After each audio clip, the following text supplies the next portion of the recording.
복사해야 되죠. 예, 됐습니다. 사실은 제가 이 성리 역사는 오늘도 하고 다음에도 하고 싶은 마음이 있습니다. 어떻게 될지는 몰라도. 근데 오늘은 조금 이제 먼저 준비 단계로 공부하시고 다음 주에는 좀 어렵더라도 따라가면 좋겠고요. 제 개인적인 말씀을 드리면 제가 미국에서 유학하면서 제일 크게 가르침을 받은 것이 바로 성령의 역사 부분입니다. 그 참 조금은 역설적이고 아이러니한데 한국에 있을 때는 잘 몰랐는데 미국 가서 성령의 역사를 깊이 배웠고요. 그리고 그 깊이 성령의 역사를 배운 게 평생에 제일 큰 가르침입니다. 아마 지금까지 어떤 가르침보다 큰 가르침이었고 또 이제 그걸 배우면서 세상이 다르게 보이는 느낌도 받았고요. 그래서 이제 그걸 오늘 또 그 다음 주도 계속해서 하고 싶은 마음이 있는데 여러분 그 대신 잘 따라오셔야 됩니다. 네. 간단히 말씀드릴게요. 이제 제가 플린턴 갔을 때가 1984년도 갔습니다. 84년도 갔는데 이제 학교에 막 도착하니까 그때 이제 그 지도 교수가 정해지는 겁니다. 학교에서 각 사람마다 학생마다 지도 교수가 정해졌는데 제한테도 정해졌고요. 그래서 학기 시작하기 전에 지도 교수를 한번 만나라 그래요. 근데 이제 지도 교수가 정해진 분이 제임스 로드라는 분입니다. 로드인데 그래서 내가 이분이 어떤 분인가 싶어서 먼저 한번 찾아봤습니다. 어떤 분인가 싶어서 봤는데 이번에 이력서를 보니까 제가 머리가 아프더라니까요. 워낙 이력서가 화려하고 엄청나서 뭐 당연히 PhD는 하버드에서 한 분입니다. 하버드에서 한 분이고 세계적인 신학 연구소에서 또 책임을 맡아서 하셨고 또 그런데 뭐 책들도 그렇고 논문도 그렇고 엄청나게 많이 쓴 분인데 그래서 주위 사람한테 한번 물어봤습니다. 이분이 어떤 분이냐고 물었더니만은 주위 학생들이 하는 말이 이분이 제일 학력이 높은 분이라고 그래요. 교수들 중에서도. 아니 프린스턴도 만만찮은 학교인데 여기서 제일 높다고 그러니까 얼마나 대단하겠습니까? 근데 그분을 어떻게 지도교수로 이제 정해줘서 만났는데 만나면서 잔뜩 긴장했고요. 그분 사무실로 가는데 야 이분 앞에 내가 무슨 말을 할고 아직 영어도 제대로 안 되는데 싶어서 갔는데 그래서 방에 들어갔더니만은 들어갔는데 이분이 저를 보더니만은 앉으라고 그리고 하는 말이 기도하자 그래요. 그래서 조금은 놀랐습니다. 보통 학문을 많이 하신 분들이 기도하자 소리를 안 하거든요. 좀들은 그런 게 잘 없습니다. 없는데 기도하자 그러길래 뭐 그래도 신학교 교수니까 기도하자 그런다 싶어서 앉았습니다. 앉았더니만은 제 손을 잡고 기도를 하는 겁니다. 하는데 아유 예사롭지 않더라니까요. 막 기도가 정확히 뜻은 못 알아들어도 기도가 굉장히 깊다는 것도 알았고 신실하다는 것도 알았고 그랬습니다. 그래서 이제 그런 경험을 갖고 어때서 이런 학문적으로 뛰어난 분인데 기도가 예사롭지 않다 하는 느낌을 받았는데 그리고 이제 강의를 들었잖아요. 강의를 한 학기 들었는데 한 학기 듣는 동안에 제가 두 번 어떤 경험을 했냐면 이분이 내내 우시면서 강의하는 것을 경험했습니다. 수업을 하는데 두 번, 예. 두 번 내내 두 번이란 말은 보통 한 번 수업하면 2시간씩 하거든요. 2시간씩 수업하는데 2시간 내내 우시면서 강의를 하는 겁니다. 이러니까 뭐 학생들이 다 같이 울고 그렇게 이제 강의를 듣거든요. 근데 그 제목이 뭐냐면 성령의 역사입니다. 성령의 역사에 대해서 설명하는데 그리고 우시면서 강의하는 겁니다. 근데 강의 듣고 우는 법이 잘 없습니다. 저도 장신대에서 오래 있었지만 제 강의 듣고 우는 사람 한 번도 없었는데요. 네. 그랬는데 미국 학생들이 다 그리고 울면서 강의를 듣는 걸 봤습니다. 물론 이제 저는 이제 울고 싶어도 뭐 무슨 말인지 알아야 울지. 예. 그러니까 말을 잘 못 알아듣으니까 못 들었는데. 근데 이분이 왜 그랬냐면 이분이 학문적으로 굉장히 뛰어난 분인데 교통사고를 경험합니다. 고속도로를 가다가 이제 차가 고장 나서 옆에 세워놓고 이제 그 사람들이 그 차 옆에 고속도로 옆에서 기다린 걸 보고서는 본인이 도와주려고 차를 뒤에 세우는 겁니다. 뒤에 세워 있는데 누가 뒤에서 오다가 본인 차를 받아버립니다. 차를 받아버리니까 바로 그분이 그 자리에서 즉사를 하는 겁니다. 네, 교통사고 나고 그래서 이제 그분이 즉사를 하게 되니까 바로 병원에 실려갔고요. 근데 그분이 의식이 있더랍니다. 네, 분명히 즉사했다고 들었는데 의식이 있어서 이제 그 특별한 경험을 하는 겁니다. 그리고 이분이 나중에 회복이 됐어요. 그 교통사고에서 회복이 되어났는데 그런 과정 속에서 이분이 성령의 역사를 체험하는 겁니다. 그러니까 내가 살게 된 것이 하나님의 특별한 역사라는 것을 경험하게 되는데, 그리고 이분이 그 뒤부터는 모든 학문의 노력을 그때 상황을 이론적으로 정립을 하는 겁니다. 과연 성령이 어떻게 변화를 시키느냐는 것을 연구를 하는데, 그래서 이분이 이제 아마 가장 그 독특하게 거의 다른 유래를 찾아볼 수 없을 만큼 성령의 역사가 어떻게 운행하는가를 밝혀내는 겁니다. 그래서 우리가 성령의 역사를 많이 말하지 않습니까? 뭐 교회에서 늘 말하는 게 성령의 역사거든요. 역사인데 성령의 역사로 우리가 기도 응답을 받기도 하고 또 우리가 새로운 경험을 하기도 많이 하는데, 이런 과정들이 어떤 과정을 통해서 이루어지느냐를 정확히 아는 분은 없습니다. 없는데 이분이 학문적으로 정립을 시키는 겁니다. 그걸. 그렇게 굉장한 사건 아닙니까? 사람들에게 성령이 어떻게 역사합니까? 라고 물으면 대부분이 성령이 마음대로 역사하시지, 성경 말씀처럼 바람이 부는 대로 이렇게 하시지라고 생각하지, 성령 역사할 때 나름대로의 원리가 있다는 것을 아는 사람은 없습니다. 성령은 이런 원리를 따라서 역사합니다고 아는 사람이 없습니다. 없는데 이분이 그 원리를 찾아내는 겁니다. 원리를 찾아내는데, 원리를 찾고 보니까 성령의 역사가 단지 사람에게만 또는 교인들에게만 역사하는 게 아니고 온 우주 만물의 역사를 하는 겁니다. 성령의 역사가. 그러니까 이제 우주 성경에 보면 하나님의 영이 수면에 운행하시더란 말 기억나시죠? 창세기 1장에. 영이 수면에 운행하시더라. 운행한다는 말이 의미는 뭐냐면 우주 만물의 운행을 성령이 책임진다는 말입니다. 그럼 성령의 역사가 운행을 하시는데 아무 질서도 없이 그냥 아무렇게나 막 하느냐, 바람 불듯이 그렇게 막 하느냐, 아니면 나름대로 질서가 있느냐 그 말입니다. 질서가 당연히 있어야 됩니다. 안 그러면 세상이 혼란스러워지는 겁니다.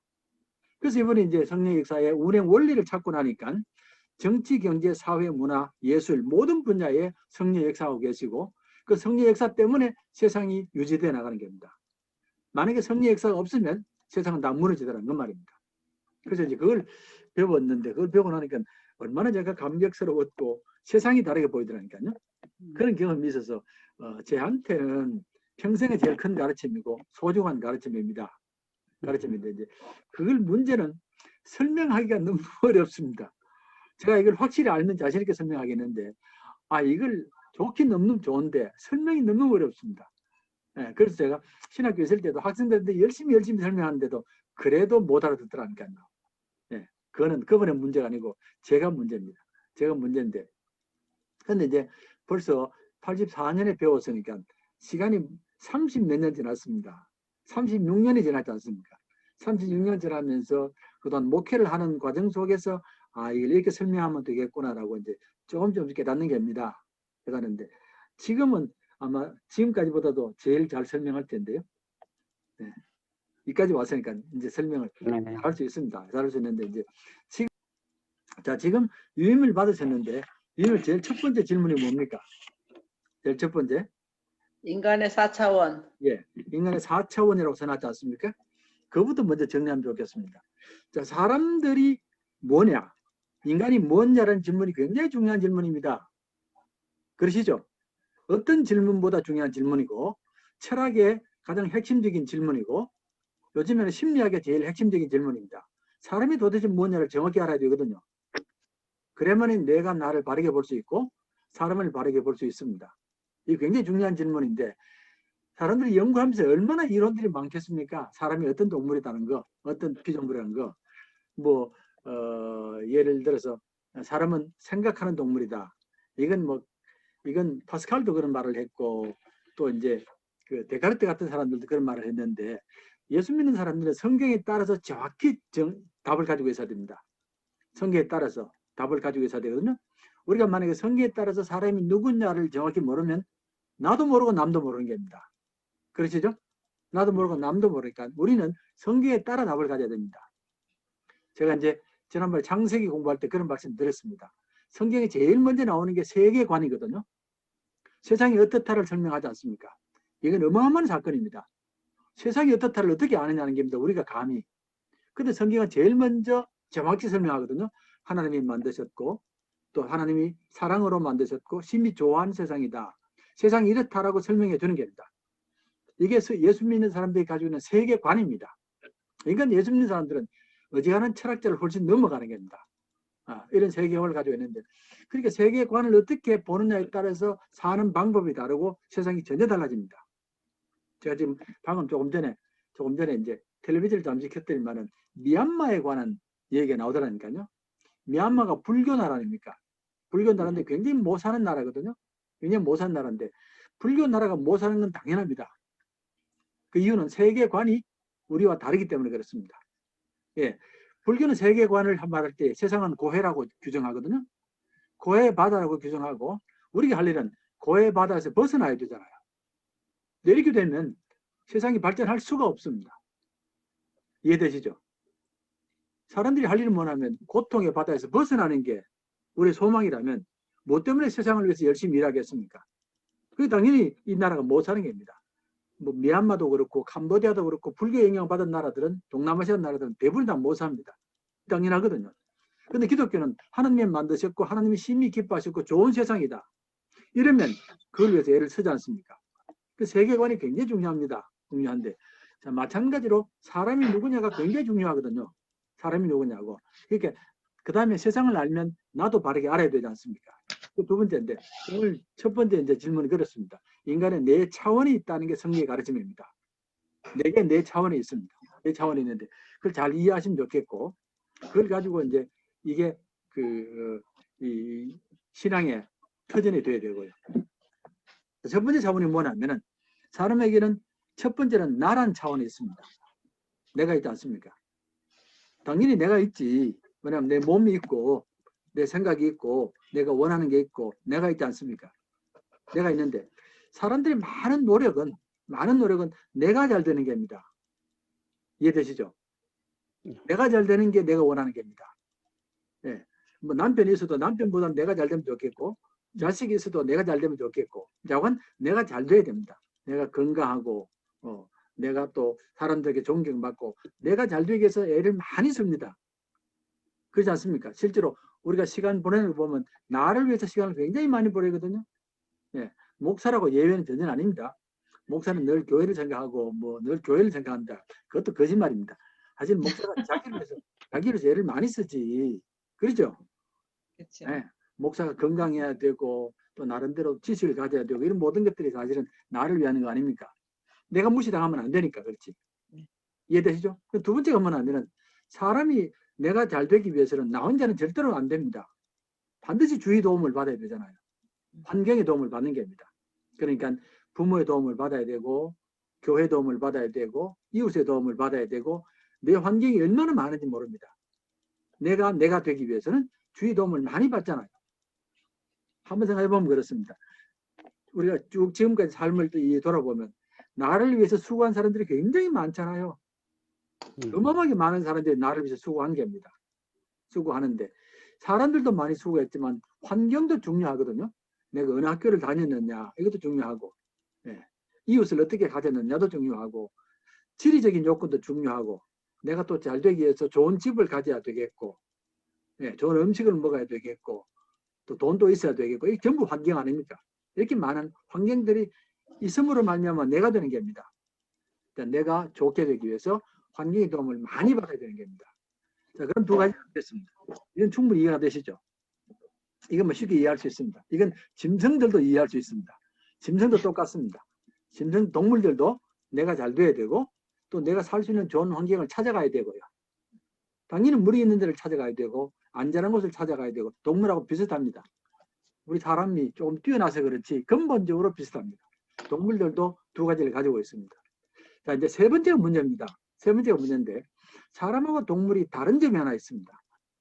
사람은 우리 마음속에 공허란 것을 가지고 있습니다. 공허. 우리가 이제 철학적인 용어로 공허란 말 쓰고, 심리학자들도 공허란 말 씁니다. 뭔가가 채워지지 않는 안타까움이 있다는 겁니다. 사람 속에.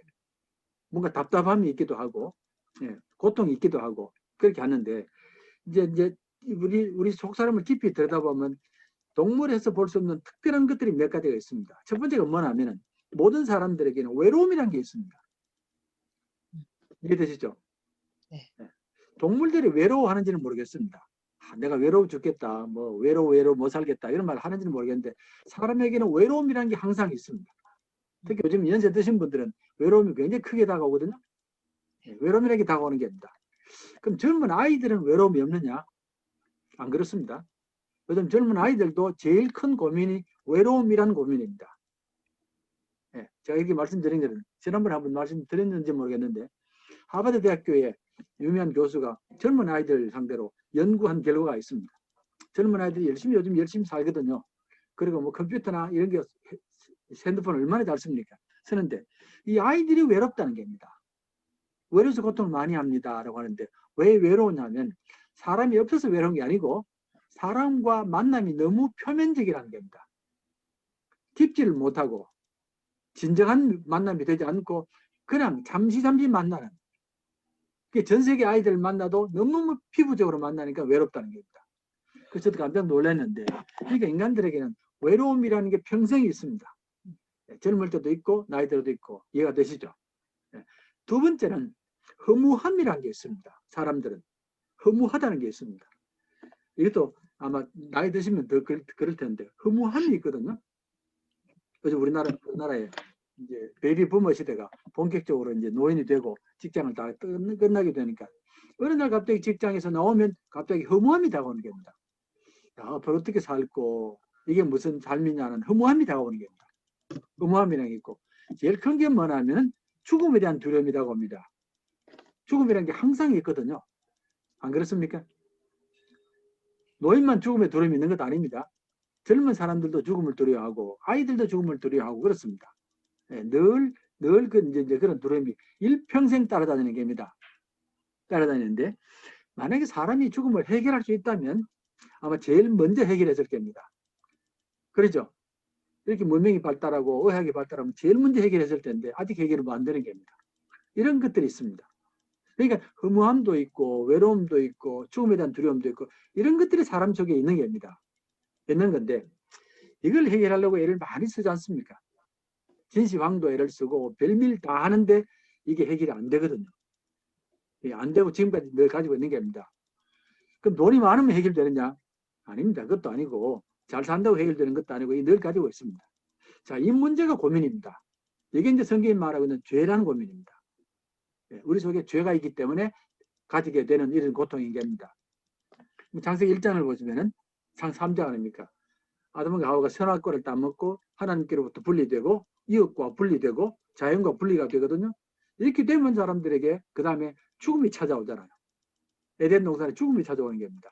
그때부터 시작해서 사람에게는 이 두려움이 있습니다. 그래서 하루에 죽겠다 소리 많이 하시죠? 죽겠다 소리 안 하세요? 안 하시는구나. 우리 집은 하루에 한 10번쯤 하더라고. 배고파도 죽겠고 졸려서도 죽겠고 피곤해서 그래. 맞아. 걸핏하면 죽겠다 그러는데 이게 이제 죽고 싶어서 그런 건 아니잖아요. 죽음이라는 게 자꾸 다가오는 겁니다. 나도 모르게 무의식적으로 늘 죽겠다 소리가 나오는 겁니다. 자, 그래서 이제 세 번째 단계가 고민인데 실제로 선진국의 사람들이 더 자살을 많이 합니다. 그건 아시죠? 선진국 사람들이 못 사는 나라보다 자살을 많이 합니다. 왜냐하면 1단계, 2단계는 해결됐는데 3단계 문제가 다가오거든요. 그게 자살이 많아지는 겁니다. 우리나라도 지금 비슷합니다. 우리나라도 지금 잘 살았잖아요. 지금 잘 살게 됐는데 옛날 사람들이 자살을 많이 했습니까? 배고플 때? 옛날에는 그게 안 많습니다.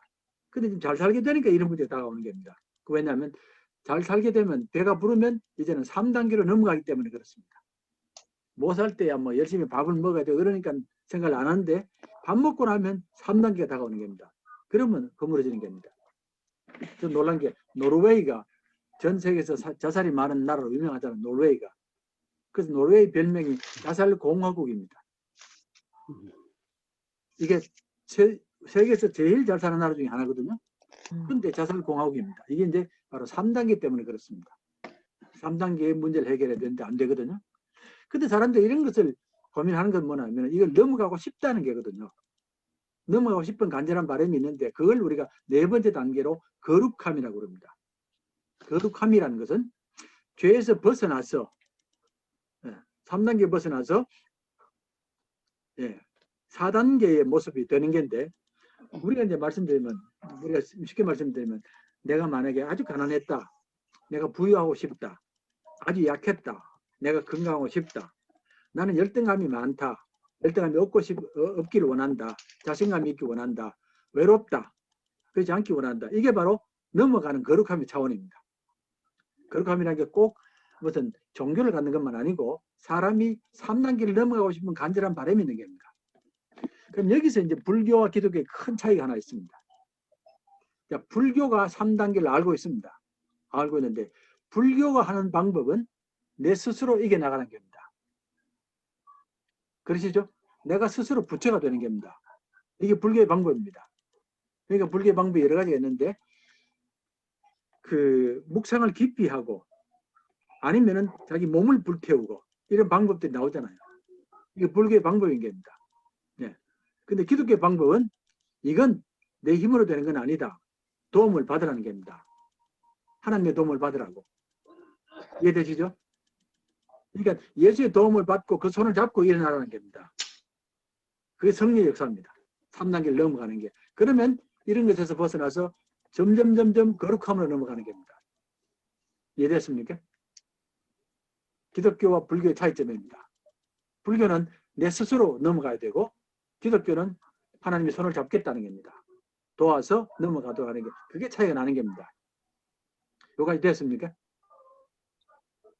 예. 그래서 사람에게 4가지 차원이 있다고 우리에게는 나와 환경의 차원이 있고 그리고 공허와 마지막 거룩함의 차원이 있습니다. 이게 성경이 말하고 있는 차원입니다. 그러니까 다시 말씀드리면 불교와 기독교의 차이는 뭐냐면 이 3단계 문제를 불교는 내 스스로 고행을 하고 그러면서 이겨나가는 겁니다. 자기 몸을 태우고 이겨나가는 거고 기독교는 이건 하나님의 도움을 받아야 된다는 겁니다. 하나님의 손을 잡고 넘어가는 겁니다. 쉽게 말씀드리면 성령의 역사로 도움을 받고 넘어가거라. 그래서 이제는 점점 거룩함으로 나아가라 그 말입니다. 성경 펴고 이제 한번 보겠습니다. 성경 펴면 우리가 이제 로마서 1장 17절 18절 펴시고요. 로마서 10장 17절 18절을 펴라고 말씀드렸는데 네. 폈습니다. 예. 16절 17절이구나. 16절 같은 데 16절인데 이거 왜 16절 17절을 펴라고 그러겠습니까? 16절 17절이 로마서 전체의 주제입니다. 네. 그래서 펴라는 겁니다. 16절 17절이 로마서 16장까지 있는데 전체 주제가 여기 나와 있습니다. 네. 같이 한번 읽을까요? 네. 자, 내가 복음을 부끄러워하지 아니하노니 이 복음은 모든 믿는 자에게 구원을 주시는 하나님의 능력입니다. 먼저는 먼저는 유대인에게요, 유대인에게요, 그리고 헬라인에게로다. 헬라인에게로다. 복음에는 하나님의 의가 나타나서 믿음으로 믿음에 이르게 하나니 기록된 바 오직 의인은 믿음으로 말미암아 살리라 함과 같으니라. 이게 로마서 전체 주제라고 그럽니다. 그러니까 로마서는 이 말씀 2절을 설명하기 위하여 그게 쭉 이어져 나가는 겁니다. 이어져 나가는데 17절까지 이게 주제를 말해 놓고 18절에 넘어가면 곧바로 뭐가 나오냐면 죄가 나옵니다. 18절부터 3장 9절까지 죄가 나옵니다. 계속해서 죄가 나오는데 첫 번째는 이방인들의 죄가 나오고 두 번째는 유대인들의 죄가 나오고 3장 10절에 결론이 나옵니다. 3장 10절은 혹시 압니까? 결론이? 의인은 하나도 없다. 의인은 하나도 없다는 겁니다. 유대인들도 죄인이고 이방인도 죄인이고 다 죄인이고 의인이 하나도 없다는 겁니다. 바울이 이렇게 설명을 하는 겁니다. 이해되시죠? 네. 자, 그럼 우리가 알아야 될 건 뭐냐면 도대체 바울이 무슨 근거로 다 죄인이라고 말하느냐. 이방인만 죄인이 아니고 유대인들도 죄인이거든요. 예외가 없습니다. 무슨 근거로 그렇게 하느냐 생각해 봐야 됩니다. 왜 이방인이 죄인입니까?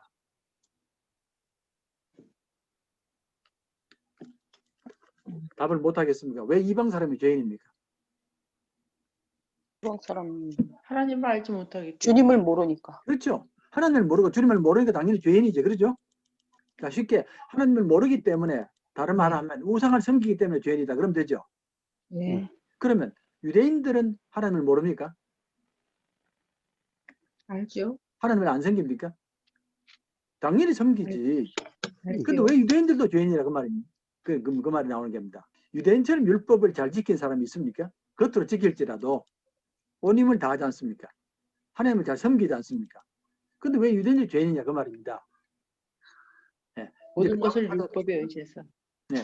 왜 이방 사람도 죄인이고 유대인도 죄인이냐 그 말입니다. 원죄가 있잖아요. 원죄가 있다 그 말씀이죠. 자, 원죄가 있는데 그렇지 원죄가 나왔습니다. 답이 원죄가 나왔거든요. 태어날 때부터 죄가 있으니까 죄인이지 그 말씀이잖아요. 네. 자, 근데 이제 그게 바울의 답을 한번 보겠습니다. 18절, 1장 18절 보면 찾았습니까? 1장 18절. 예.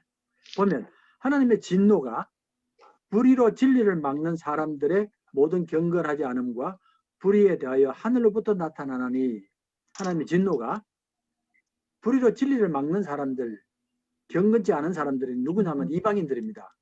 그죠? 네. 이방인들에 대하여 하늘로부터 나타난다 그랬거든요. 진노가. 그런데 그 다음 말이 뭐냐면 이는 하나님을 알만한 것이 그들 속에 보임이라 그랬습니다. 찾았습니까? 하나님을 알만한 것이 그들 속에 보임이라. 이방인 속에 하나님을 알만한 것이 있다는 겁니다. 네. 그렇습니까? 그런데 네. 네, 20절에 보면 창세로부터 그의 보이지 아닌 것들 영원하신 능력과 신성이 그 만드신 만물에 분명히 보여 알려졌나니 그러므로 그들이 핑계하지 못한다. 네. 창세로부터 하나님의 보이지 않은 모습이나 영원하신 능력과 신성이 만물에 대하여 분명히 보여졌기 때문에 핑계하지 못한다. 이방인들이 이제 자기들이 이제 공격을 받으니까 이제 핑계를 하는 겁니다. 우리는 하나님을 몰랐다. 율법도 몰랐다. 그러므로 우리가 우상을 섬기지 않느냐. 우리는 억울하다 그 말입니다. 그러니까 바울이 하는 말이 너희들이 정말 몰랐느냐.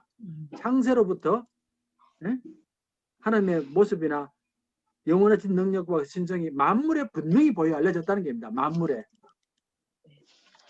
왜 너희들이 핑계하느냐 그 말입니다. 그러시죠?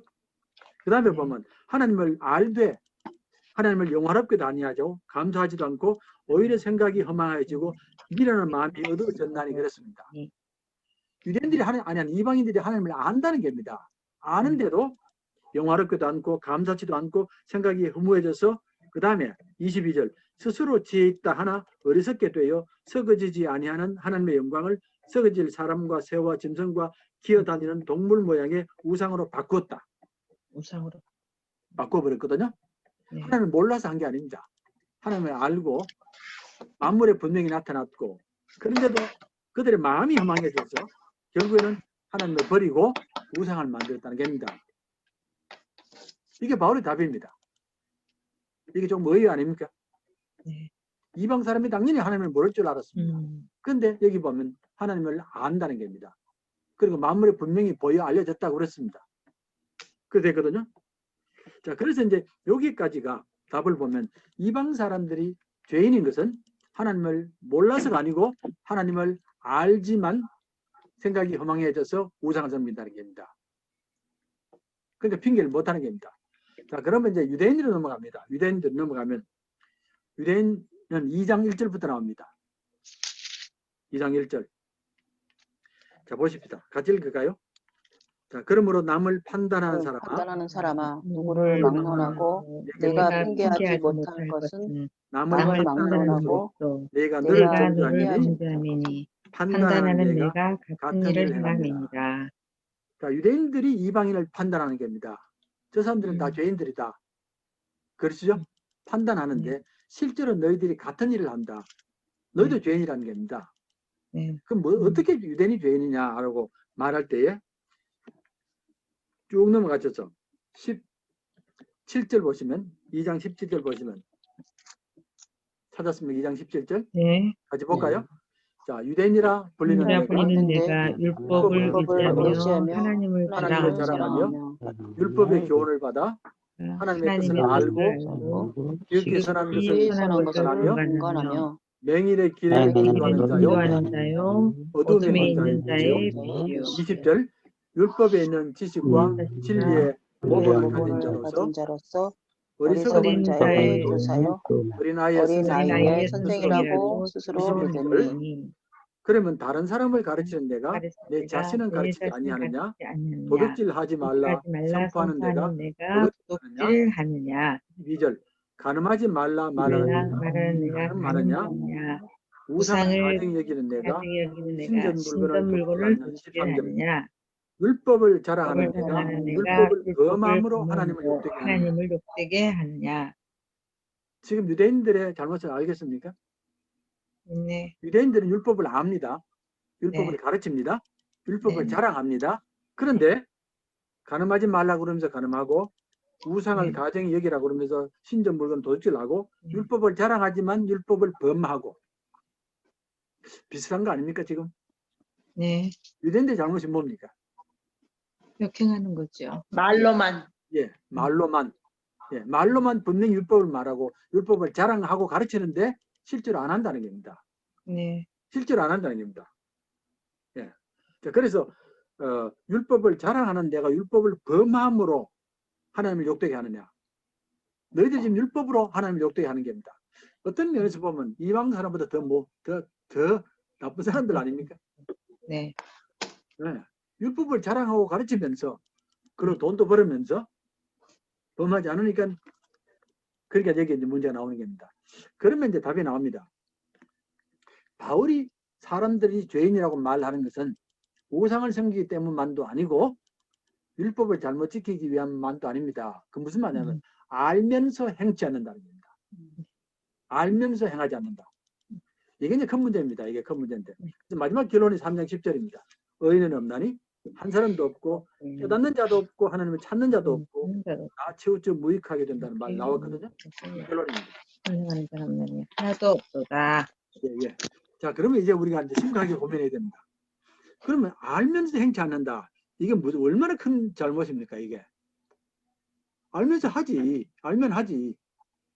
그러시죠? 네, 그거 네. 너무 당연하게 생각하는 겁니다. 우리는 알아도 안 해도 괜찮다. 알아도 안 해도 된다. 이런 말을 많이 생각하거든요. 알아도 예사로 생각하는 겁니다. 근데 바울에 따르면 알면 해야 된다는 겁니다. 당연히 알면 해야 된다. 율법을 알면 율법을 지켜야 되고 이방 사람들이 만물을 통하여 하나님을 알면 하나님을 예배해야 되지. 그러니까 알면서 하지 않는 이 모습이 근본적인 죄의 이유입니다. 이게 큰 고민이거든요. 근데 우리도 사실은 지금 그렇지 않습니까?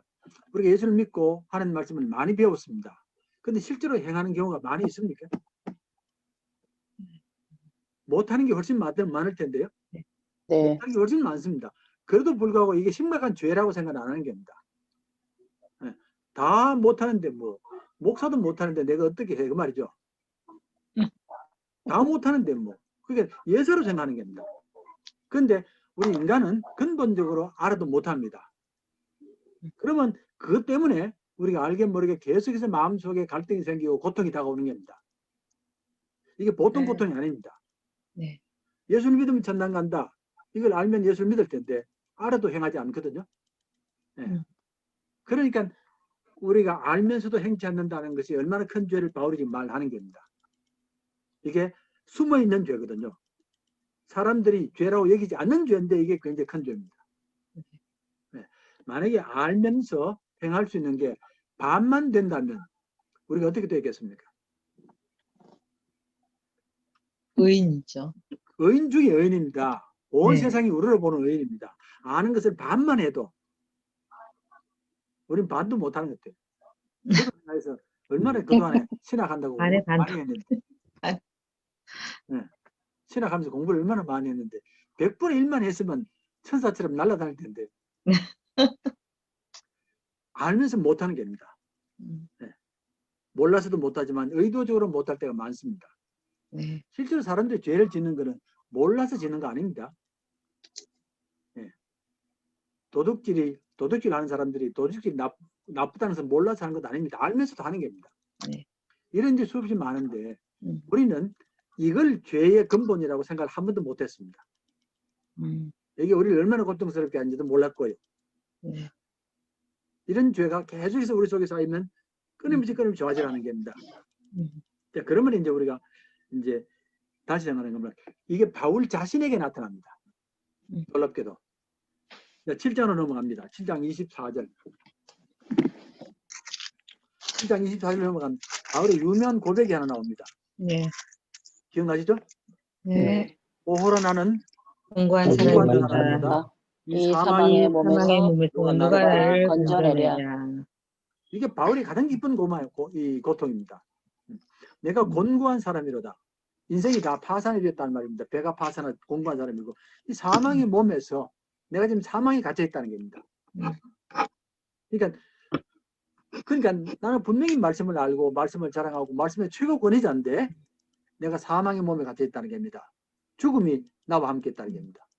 이게 얼마나 고통스러운 일이겠습니까? 이게 바울 자신의 고백 아닙니까? 자, 그러면 왜 바울이 이런 고백을 하냐? 바울이 무엇 때문에 이런 고백을 하냐를 보면 그 답이 7장 15절에 나와 있습니다.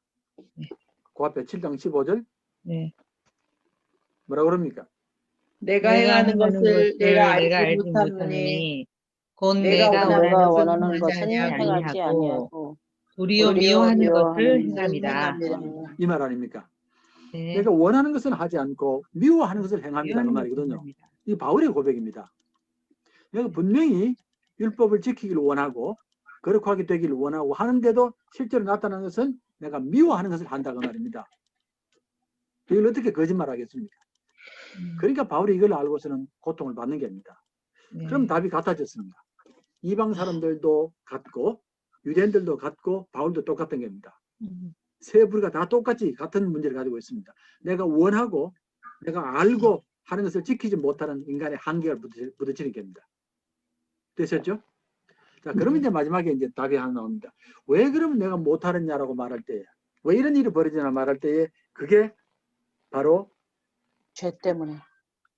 17절에 나옵니다. 17절에 내 속에 있는 죄가 행하는 자가 내 내가 속에 아니요 있는 내 죄. 속에 거하는 죄니라. 내 속에 죄가 거한다는 겁니다.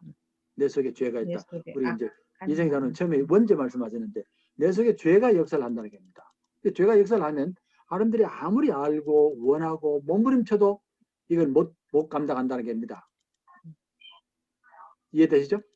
네. 죄가 막아버리면 우리가 그걸 넘어갈 길이 없습니다. 사람의 힘으로 아무래도 못 넘어가는 겁니다.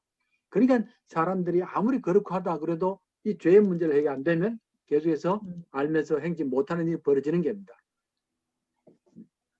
뭐 우리가 요즘에 텔레비전을 보면 뭐 하도 사람들이 보면 너무 겉으로 너무 존경받은 사람들이 너무 뻔뻔한 걸 보면 충분히 이해할 수 있습니다. 이거는 사람 속에 죄가 역사하는데 우리는 알잖아요. 답을 알기 때문에 회개라도 하고 용서를 구하는데 그 사람들은 그런 거 안 합니다.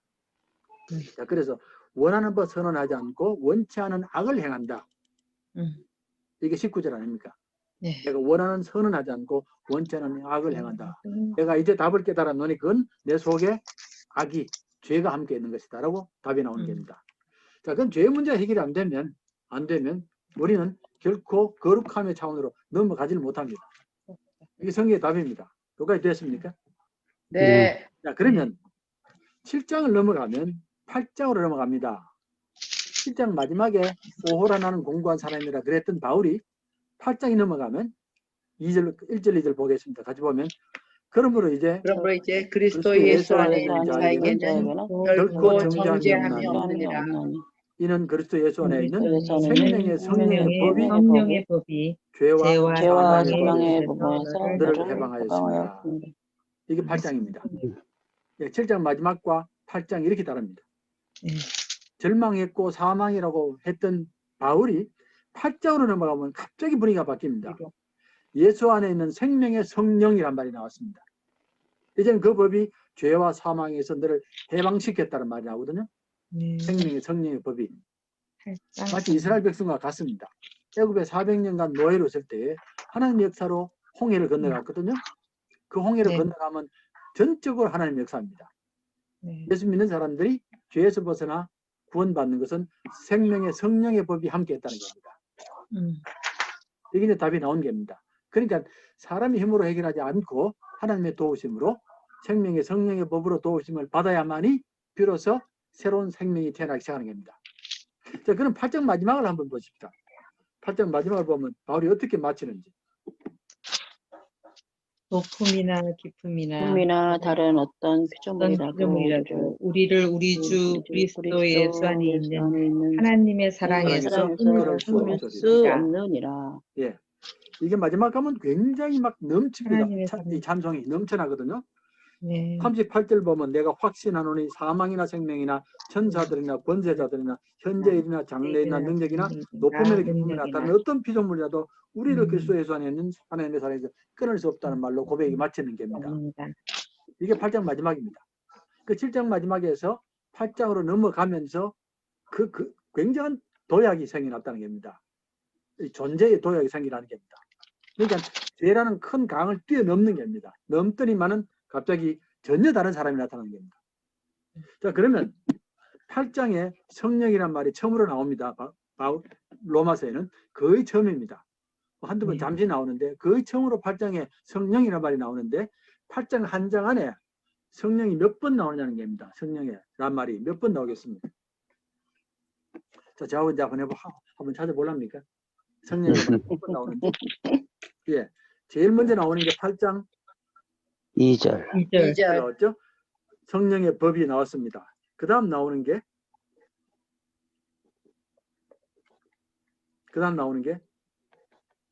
4절 나오잖아요. 4절. 육신을 따르지 않고 그 영을 따라서 행하는 자. 그 영이 바로 성령 아닙니까? 4절에 나왔습니다. 그 다음에 5절. 5절. 영을 따른 자는 영의 일을 생각하나니 몇 번 나왔습니까? 2번. 세 번. 세 번. 4번 나왔어. 아니. 4번. 나이가 하나, 들어서 그럼 계산도 안 되노. 하나, 네 둘, 번, 네 네. 번이요, 4번. 4번 나왔잖아요. 4번. 네. 네, 4번. 그 다섯 번째가 6절. 6절. 영의 생각은 만나서 6번 나왔죠? 네. 그 다음에 나오는 게 9절. 9절. 예. 하나님의 영이란 말이 나왔습니다. 그 다음에 영이 있나니. 영에 있나니, 그 다음에 그리스도의 영 나왔잖아요. 영이 없으면 예, 영이 예. 없으면 저 지금까지 몇 번 나왔습니까? 7, 7번 나왔습니다. 9번. 9번. 9번 나왔습니까? 네. 네. 11번. 그다음에 아니 9절까지. 예, 예, 9절까지. 그 다음에 어디 나옵니까? 10절. 10절에 영은 의로 말미암아 살아있는 것이라. 그 다음에 11절. 11절. 영이 너희 안에 영이 거하시면. 안에 거하시면.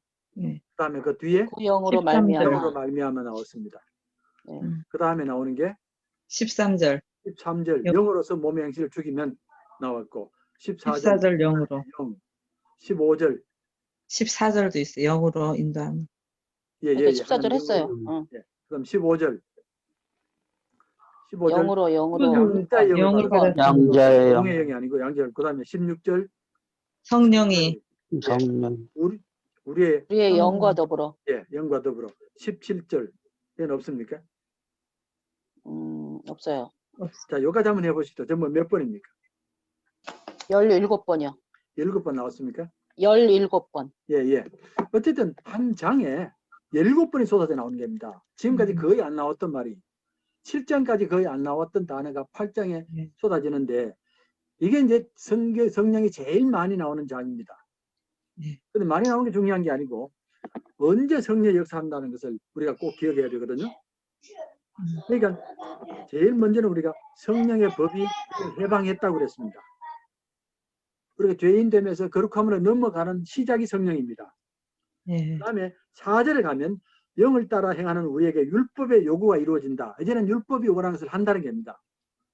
우리 실제로 율법에 따라서 사는 것은 성령의 역사다.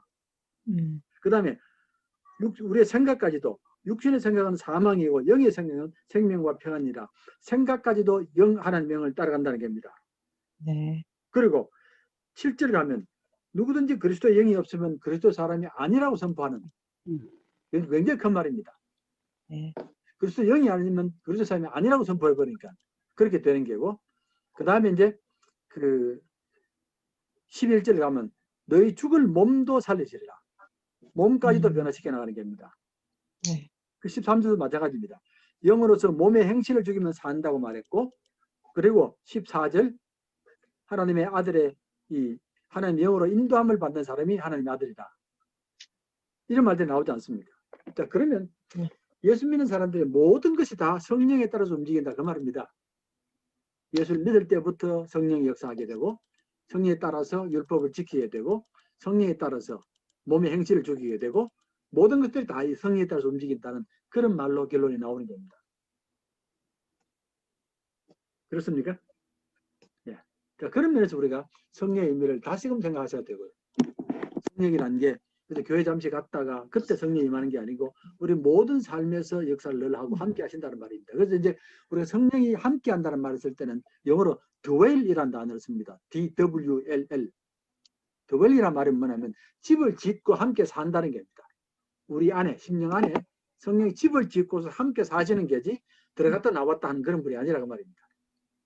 성령이 거주하시느니라, 내재하시느니라 이런 말을 쓰는 겁니다. 자, 그렇게 나왔고 그 다음에 나오는 게 질문이 뭡니까? 성령의 그 다음에 나오는 건 아무것도 없습니까? 성령이 없어요. 이거 여기까지만 했는데. 여기까지 했습니까? 제가 하나 빠졌구나. 예. 이제 우리가 꼭 기억할 건 성령의 역사입니다. 성령의 목적. 성령의 목적은 궁극적으로 평화가 목적입니다. 성령의 모든 역사는 평화를 만들어가는 게 목적이라고 말입니다. 우리가 생각할 때 성령의 역사는 방언을 하거나 특별한 은사를 하거나 그런 게 아니고 궁극적으로 성령의 역사는 평화를 만드는 게 목적입니다. 이걸 전체적으로 가지고 계셔야 됩니다. 예수 믿는 사람들이 흔히 성령의 역사를 말하면 대부분이 다 은사를 많이 생각합니다. 은사를 생각하는데 은사가 많은 게 너무 귀한 것은 하나님과 나와의 관계가 회복되기 때문에 그 관계가 평화가 되기 때문에 감사한 것이지 그게 만약에 내 자랑이 되거나 내 교만함이 되어보면 큰일 나는 겁니다. 성령은 관계를 평화롭게 만드는 것, 하나님과 관계를 평화롭게 하고 이웃과 관계를 평화롭게 하고 세상과 관계를 평화롭게 하는 게 성령의 역사입니다. 이게 궁극적인 목적입니다. 그러니까 이제 하나님의 영의 역사가 모든 분야에 다 역사를 하시거든요. 모든 분야에서 전부 하나님과 평화를 만들고 사람과도 평화를 만들고 세상의 평화를 만드는 게 궁극적인 목적입니다. 그 나중에 말씀드리겠는데 어쨌든 그것만 기억하시면 좋겠습니다. 네. 성령의 역사가 마지막에 평화라는 것. 제가 다음에 말씀드리겠는데 우리가 지금 제일 많이 의지하는 게 과학 아닙니까? 지금 네. 과학이 제일 많이 의지합니다. 과학을 의지하는데 과학은 항상 분열시키고 싸우게 만든다는 거 아시죠? 과학은 항상 그렇습니다. 과학은 항상 분열시키고 싸우게 만듭니다. 왜냐하면 우리가 이제 과학을 항상 강조받는 게 뭐냐면 늘 객관적으로 말해야 되지 주관적이 되면 안 된다 그러시죠? 그 말 아시죠? 객관적으로 해야 되지 주관적으로 하면 안 되고 논리적으로 해야 되지 감정적으로 하면 안 된다고 그럽니다. 우리 학교에서 가르칠 때 보면 모든 학교가 늘 하는 말입니다. 항상 모든 것은 논리적으로 해야 되고 객관적으로 해야 된다. 그런 말을 많이 하거든요. 특히 이제 마지막 단계가 이제 박사과정 논문 아닙니까? 이게 마지막이거든. 박사 논문인데 박사 논문에 절대적으로 중요한 게 뭐냐면은 객관적이고 논리적이어야 됩니다. 이 두 개가 빠지면 아무리 내용이 좋아도 다 떨어집니다. 그렇거든요. 그럼 객관적이고 논리적인 게 중요하다는 말은 주관적이고 감정적이면 안 된다는 말입니다. 그렇잖아요. 말이 그죠. 그러니까 객관적인 것이 맞고 주관적인 것은 틀리고 논리적인 것은 맞고 감정적인 것은 틀린다 그 말입니다. 그러니까 박사 논문 쓰는 사람들은 자기 감정을 표현하면 안 됩니다. 내가 너무 사랑합니다. 너무 좋아합니다. 내가 너무 기쁩니다. 이 표현은 없습니다. 그건 감정이기 때문에. 주관적인 것도 쓰면 안 됩니다. 나는 이것을 우리 아버지한테 배웠기 때문에 너무너무 귀한 겁니다. 이런 말 하면 큰일 납니다. 이해되시죠? 반드시 객관적으로 해야 되고 논리적으로 써야 되는 겁니다. 그러면 객관과 논리를 중요하게 여기면 주관적인 것이 무너지고 감정적인 게 무너지는 겁니다. 예를 들어서 미술을 하는 사람이나 음악을 하는 사람들은 논리나 객관보다 뭐가 더 중요하냐면 감정이 더 중요합니다. 훨씬 더 중요합니다. 그걸 다 무시하는 겁니다. 그럼 계속 싸우게 만드는 겁니다. 사람을. 이게 이제 과학의 특징입니다. 둘로 나눠가지고 한쪽은 맞고 한쪽은 틀렸다 그러는 거. 이런데 성령 역사는 둘을 함께 뭉치는 겁니다. 객관도 필요하고 주관도 필요하고 논리도 필요하고 감정도 필요하고 특별히 모든 과학의 발견에는 성령의 역사가 개입되는 겁니다. 성령의 역사가 개입됩니다. 무슨 말이냐면 모든 과학의 이 발견에는 반드시 영감이 작용을 하거든요. 영감이란 말 알지 않습니까? 나도 깨닫지 못했던 영감이 다가오면서 과학이 발전해 나가는데 그건 과학이 절대로 못하게 합니다. 말하면 큰일 납니다. 예. 그래서 이제 과학이 자꾸 발전하면 점점 자꾸 사회가 싸우고 갈라지는 겁니다. 네, 그런 면에서 하나님의 역사는 평화를 만드는 것이고 성령의 역사는 아니 과학의 역사는 가르고 대립시킨다. 이렇게 말씀드릴 수 있습니다. 자, 여기까지 하겠습니다. 수고하셨고 다음 주에 이제 좀더 한 걸음 더 넘어가겠습니다. 예, 잘 네. 고맙습니다. 수고하셨습니다. 예, 네, 수고하셨습니다. 예.